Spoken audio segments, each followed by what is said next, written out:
গীতাকে কাঠগড়ায় তুলে অগ্নিজিৎ মুখার্জি জোর দিয়ে এটা প্রমাণ করতে চায় স্বস্তিককে মেরেছিল গীতা, কিন্তু গীতা বারবার করে বলে আমি কাউকে মারিনি ইওর অনার, বরং স্বস্তিক বাবুকে বাঁচাতেই আমি গিয়েছিলাম। এরপর গীতার কাছে আর কোনো প্রশ্ন করে না অগ্নিজিৎ মুখার্জি। পরবর্তী সাক্ষী ডেকে নিয়েছে পদ্মরানী দাসকে। পদ্মরানী তখন বলে, বলুন কি জানতে চান। অগ্নিজিৎ মুখার্জি বলে, গীতার সাথে আপনার সম্পর্কটা ঠিক কেমন? তখনই পদ্ম বলে, উকিল দিদির সাথে সম্পর্ক খুব ভালো। উকিল দিদিকে আমি খুব মান্য করি, খুব শ্রদ্ধা করি। উকিল দিদি ছিল বলেই আমি ন্যায় বিচার পেয়েছি। এরপরেই অগ্নিজিৎ মুখার্জি বলে, তাহলে এবার বলুন তো সেদিন ঠিক কী হয়েছিল?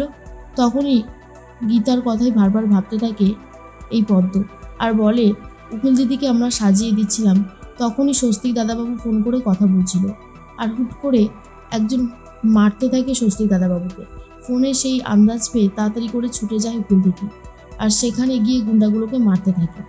তখন গীতা বলে, point to be noted your honour, আমি কিন্তু ছুটে গিয়েছিলাম, আর আমি স্বস্তিক বাবুকে বাঁচানোর চেষ্টাই করেছিলাম। এটা শোনার পর জজ সাহেব অনেকটাই খুশি হয় গীতার ওপরে। পদ্মর সাক্ষীটা অনেক বেশি কাজে লাগে। এরপরে ম্যাক এসে সাক্ষী দেয়, আর সেও একই কথা বলে, আর বলে, আমারও মনে হয় গীতা বৌদি ষড়যন্ত্রের শিকার হয়েছে, কারণ গীতা বৌদি কখনোই আমার ছোটদার ওপর অ্যাটাক করতে পারে না, এ কথা আমি বিশ্বাস করি না। একে একে সবাই সাক্ষী দেয়। এরপর ব্রজবালা মুখার্জি বলে, হুজুর আমি কিছু কথা বলতে চাই, আমাকে একটু পারমিশন দেওয়া হলে ভালো হয়। হুজুর পারমিশন দিয়ে দেয়, আর বলে, বলুন আপনি কি বলতে চাইছেন।